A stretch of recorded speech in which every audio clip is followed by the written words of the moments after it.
Bulletin में सबसे पहले बात करेंगे गजा में फ़लस्तीन और इसराइल के दरमियान जंग बंदी का वक्त ख़त्म होने में सिर्फ 2 घंटे बाकी रह गए हैं। इसराइली हमले फिर शुरू होंगे या जंग में वक्फा मज़ीद बढ़ेगा, अब तक फ़रीक़ैन में इत्तफ़ाक़ नहीं हो सका। मीडिया रिपोर्ट्स के मुताबिक मिस्री और कतरी सालसों ने इसराइल को कैदियों की रिहाई से मुतालिक फ़हरिस्त मुहैया कर दी है, लेकिन इसराइल ने मानने से इनकार कर दिया है और फ़हरिस्त को तब्दील करने पर इसरार किया है। इसराइल में इसराइली जंगी काबीना का इजलास जारी है। जंग बंदी का वक्त ख़त्म होने के करीब आने पर इसराइली काबीना के अरकान के धमकी आमेज़ बयानात में तेज़ी आ गई है।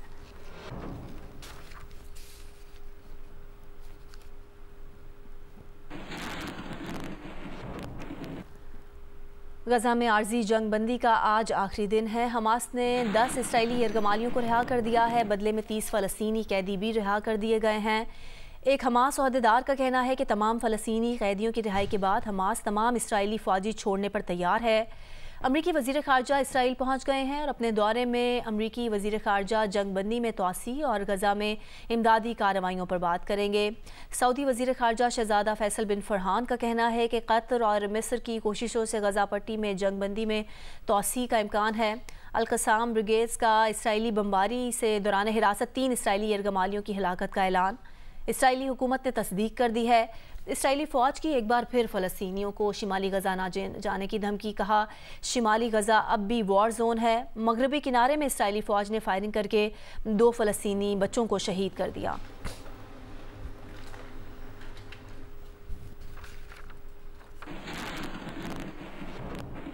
दीगर खबरें शामिल करेंगे। कराची के इलाके गुलिस्तान जौहर में घर से मां और 3 बच्चों की गला कटी लाशें मिली हैं। घर के सरबरा अरशद अली को पुलिस ने हिरासत में ले लिया है। अरशद अली मुबैना तौर पर नशे का आदी है। जियो न्यूज़ के नुमाइंदे कमर अली की रिपोर्ट देखिए। कराची के इलाके गुलिस्तान जौहर में कत्ल की दिल दहला देने वाली वारदात हुई है। शेर मोहम्मद गोट में मां और 3 बच्चों को नामालूम मुलजिम ने तेज धार आले से कत्ल कर दिया। 35 बरस की सायमा को सहन में, जबकि 9 बरस के अशद, 7 बरस के शाहजेन और 2 बरस के अहद को घर के मुख्तलिफ मुकामात पर ज़िबा किया गया। वाक़ये की पुलिस को इतला देने वाले घर के सरबराह अरशद अली को हिरासत में ले लिया गया है। अरशद ने बताया कि वो घर पर नहीं था, जबकि पुलिस का कहना है कि मकतूलीन के चीखने चिल्लाने की आवाज़ भी किसी को नहीं आई। 4 डेड बॉडीज मिली हैं। शेर मोहम्मद गोट है और एक खातून है और 3 उसके बेटे हैं। खातून की जो नाम है साइमा नाम है और उम्र तकरीबन 35 से 38 साल है और 3 बच्चे हैं। ये अशद, शाहजेन और आहद नाम है और ये कि तेज़धार आले से इनका कत्ल किया गया है और अभी मज़ीद तहकीकात चल रही हैं इसमें। और जो इनका शोहर है उसको भी ज़ेर तफ्तीश रखा गया है। बकौल शोहर के वो तो रात 8 बजे का डालमिया गया हुआ था और अभी घर आया था। घर के सरबराह अरशद अली के भाई इमदाद ने जिना अस्पताल में मीडिया से गुफ्तगू करते हुए बताया कि भाई बच्चों के लिए दूध और खाने पीने की चीजें लेकर घर आया तो बीवी और बच्चों की लाशें देखकर हमें इतला दी। पूरी चमन इकबाल कॉलोनी मौसमियात, आज तक हमने किसी के साथ न पड्डा है, ना कोई लेना ना कुछ भी नहीं है भाई। मकान उसके 3-4 किराए पे चल रहे हैं, कोई मतलब कोई वो नहीं है कि तंग है, आज से तंग है या कोई मसला है, ऐसा कोई कहानी नहीं। अरशद अली के भतीजे ने बताया कि वो नशे का आदी भी है। जब से हमने होश संभाले हमने तो नशे में देखा अपने चाचू को, मतलब नशा करता था, आइस वाइस पीता। पुलिस ने मां और बच्चों की लाशों को जिना अस्पताल मुंतकिल कर दिया है। कैमरामैन सजाद हुसैन के साथ कमर अली मस्तोई, जियो न्यूज़, कराची। अमेरिका में सिख रहनुमा गुरपतवंत सिंह के कत्ल की साजिश के केस में अमेरिका ने भारतीय शहरी पर फर्द जुर्म आयद कर दी है। भारतीय शहरी निखिल गुप्ता को जून में चेक रिपब्लिक में गिरफ्तार किया गया था। निखिल गुप्ता को अभी अमेरिका मुंतकिल नहीं किया गया है।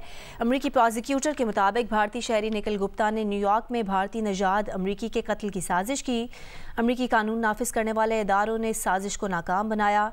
हम अमरीकी सरजमीन पर अमरीकी शहरियों को कत्ल करने की कोशिशों को बर्दाश्त नहीं करेंगे। अमरीका या बैरून मुल्क अमरीकियों को नुकसान पहुंचाने की कोशिशों की तहकीकात और मुकदमा चलाने के लिए तैयार हैं। एक हफ्ते पहले बरतानवी अखबार ने अमरीका में गुरपतवंत सिंह के कत्ल की भारतीय साजिश नाकाम बनाने की खबर दी थी।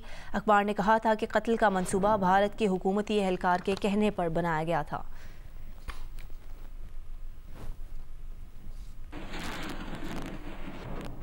लाहौर के मुख्तलिफ इलाकों में बूंदाबांदी हुई है, जिसके बाद फ़ज़ाई आलूदगी में बेहतरी आ गई है। Sahafi colony, Harbanspura, canal road, ring road और अतराफ में बारिश के बाद सर्दी में भी इजाफा हो गया है। आज कराची में फ़ज़ाई आलूदगी लाहौर से ज़्यादा है। बैनुल-अक़वामी वेबसाइट के मुताबिक कराची दुनिया में फ़ज़ाई आलूदगी के लिहाज से पहले नंबर पर है। कराची में 289 पार्टिकुलेट मैटर रिकॉर्ड किए गए। लाहौर दुनिया में फ़ज़ाई आलूदगी के लिहाज से दूसरे नंबर पर है। लाहौर में 273 पार्टिकुलेट मैटर रिकॉर्ड किए गए हैं। वियतनाम का शहर हनोई 226 पार्टिकुलेट मैटर के साथ तीसरे नंबर पर है।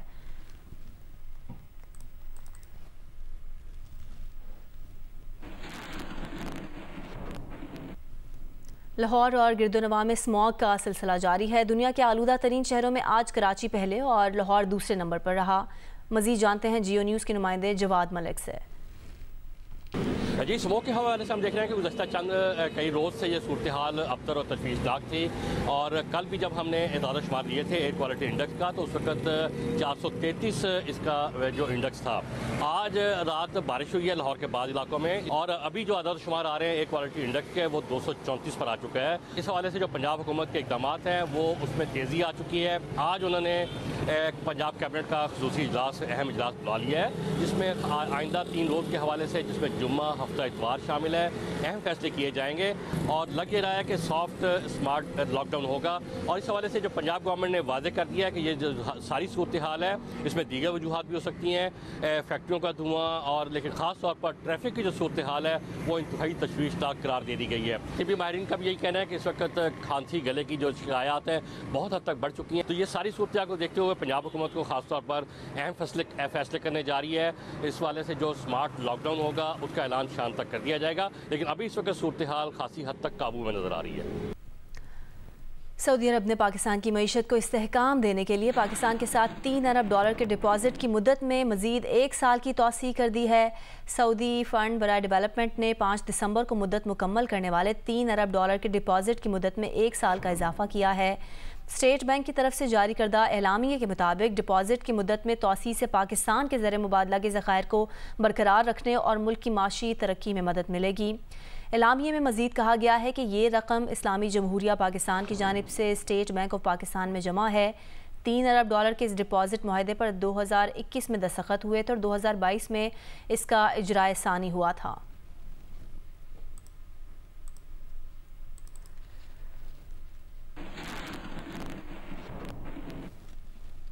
पेशावर समेत खैबर पख्तूनख्वा के तमाम अस्पतालों में सेहत कार्ड से होने वाला इलाज बंद है, जबकि 3 माह से अमराज क़ल्ब, किडनी ट्रांसप्लांट और कैंसर समेत दीगर अमराज के ऑपरेशन भी नहीं हो रहे। मज़ीद तफसीलात जानते हैं नुमाइंदा जियो न्यूज़ शीबा हैदर से। पेशावर समेत खैबर पख्तूनख्वा के तमाम अस्पतालों में सेहत कार्ड के तहत होने वाले इलाज मुकम्मल तौर पर बंद है। छोटे बड़े ऑपरेशंस, दिल के ऑपरेशन, किडनी के ऑपरेशंस, जिगर ट्रांसप्लांट ऑपरेशंस नहीं किए जा रहे, जिसकी वजह से मरीजों को शदीद मुश्किलात का सामना करना पड़ा है। इस वक्त मैं मौजूद हूँ लेडी रिंग अस्पताल के OPD में और यहाँ पर देखा जा सकता है कि तमाम के तमाम जो काउंटर्स है वो बंद है। हमारे साथ मौजूद है अस्पताल तर्जुमान मोहम्मद आसिम, उनसे बात करते हैं। फ़िलहाल सिचुएशन ये है कि हमारे पास इतना फ़ंड नहीं है कि हम पेशेंट्स को फ्री सर्विसेज यहाँ पे दें। हुकूमत की तरफ से वादा तो किया गया है, लेकिन फ़िलहाल जो है हमें इतना फ़ंड नहीं मिला कि हम जो फ्री सर्विसेज हैं वो दोबारा शुरू कर सकें। जिस तरह मैंने जिक्र किया कि 2 अरब रुपए हमारे रहते हैं जो हमने पेशेंट्स पे ख़र्च किए हैं, वो अगर हमें मिलते हैं तो हम दोबारा सेहत सहूलत कार्ड की सर्विसेज को शुरू करने के बारे में गौर कर सकते हैं। मरीज़ हुकूमत से यही मुतालबा कर रहे हैं कि सेहत कार्ड पर होने वाले इलाज की तमाम सहूलियात को यकीनी बनाया जाए ताकि उनको रिलीफ मिल सके। जी वेलकम बैक। अमेरिका के साबिक वज़ीर ख़ारजा हेनरी किसिंजर इंतकाल कर गए। वो नोबेल इनाम याफ्ता सिफारतकार थे। उनकी उम्र 100 बरस थी। वो अमेरिका के इंतहाई मुतनाज़ मगर काबिल एहतराम सिफारतकारों में से थे। अमेरिकी मीडिया के मुताबिक हेनरी किसिंजर का इंतकाल रियासत कनेटिकट में वाक़ उनकी रिहाइशगाह पर हुआ। हेनरी किसिंजर आखिरी वक्त तक इंतहाई फ़ाल रहे। वाइट हाउस में मीटिंग्स में भी शरीक होते रहे। उन्होंने कई किताबें लिखी जिनमें सिफारतकारी और क़यादत से मुतालिक अमूर पर गैर मामूली अमूर ज़ेर बहस लाए गए थे।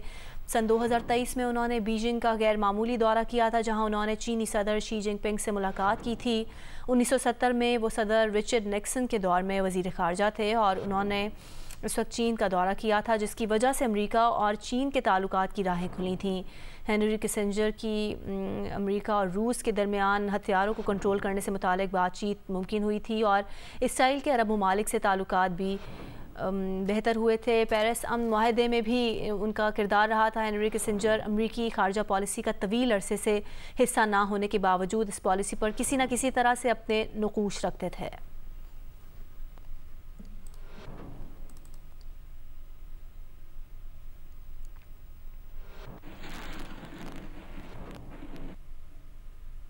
पाकिस्तान पीपल्स पार्टी के 56वें यौम तासीस पर आज कोयटा के अयूब फुटबॉल ग्राउंड में जलसे की तैयारियां मुकम्मल कर ली गई हैं। जलसे में शिरकत के लिए साबिक सदर आसिफ अली जरदारी और पीपल्स पार्टी के चेयरमैन बिलावल भुट्टो जरदारी कोयटा पहुंच गए हैं। Bilawal Bhutto high court bar association से भी खिताब करेंगे। नदीम कौसर की रिपोर्ट देखिए। पाकिस्तान पीपल्स पार्टी ने इस साल अपना यौम तासीस कोयटा में मनाने का फैसला किया है। इस सिलसिले में कोयटा के अयूब स्टेडियम में एक जलसा मुनक्किद किया जा रहा है। यौम तासीस के इस जलसे के लिए तैयारियां मुकम्मल कर ली गई हैं। स्टेडियम के पवेलियन में पाकिस्तान पीपल्स पार्टी के कायदीन के बैठने के लिए स्टेज बनाया गया है, जबकि फुटबॉल ग्राउंड में जलसे के शुरा के बैठने के लिए कुर्सियां लगा दी गई हैं। जलसागाह में पार्टी रहनुमाओं की तस्वीरें, पोर्ट्रेट और परचम आवेजा किए गए हैं। कोयटा में यौम तासीस के जलसे से साबिक सदर ममलिकत आसिफ जरदारी और पार्टी के चेयरमैन बिलावल भुट्टो जरदारी और दीगर मरकजी कायदीन खिताब करेंगे। यौम तासीस के मौके पर शहर की मुख्तलिफ शाहराहों को पाकिस्तान पीपल्स पार्टी के परचमों और बिलबोर्ड से सजाया गया है। पीपल्स पार्टी के चेयरमैन बिलावल भुट्टो जरदारी अपने 4 रोज़ा दौरे कोयटा में हाईकोर्ट बार में वकला से खिताब, पार्टी के डिवीजनल और विंग्स के अहदेदारों के इजलास में शिरकत, सूबाई और मरकजी क़यादत से मुलाकात भी करेंगे। बिलावल भुट्टो जरदारी 2 दिसंबर को मीडिया से बातचीत भी करेंगे। कैमरामैन फयाज अहमद के साथ Nadeem Kausar, Geo news Quetta. Pakistan cricket squad गुज़िश्ता रात लाहौर से ऑस्ट्रेलिया के लिए रवाना हो गया। कौमी स्क्वाड बरास्ता दुबई सिडनी जाएगा। पाकिस्तान और ऑस्ट्रेलिया के दरमियान पहला टेस्ट 14 दिसंबर को शुरू होगा। पाकिस्तान टीम की क़यादत 30 टेस्ट खेलने वाले शान मसूद कर रहे हैं, जिन्हें पहली मरतबा कप्तानी की जिम्मेदारियां सौंपी गई हैं। दीगर तजुर्बेकार खिलाड़ियों में सरफराज अहमद, बाबर आजम, मोहम्मद रिजवान, हसन अली, शाहीन चाफरीदी, इमामुल हक शामिल हैं। पाकिस्तानी टीम ऑस्ट्रेलिया में टेस्ट सीरीज़ के आगाज़ से कबल 6 दिसंबर से प्राइम मिनिस्टर 11 के खिलाफ 4 रोज़ा मैच खेलेगी। पहला टेस्ट 14 दिसंबर से पर्थ में शुरू होगा। दूसरा टेस्ट मेलबर्न में 26 दिसंबर से खेला जाएगा, जबकि तीसरा टेस्ट 3 जनवरी से सिडनी में होगा।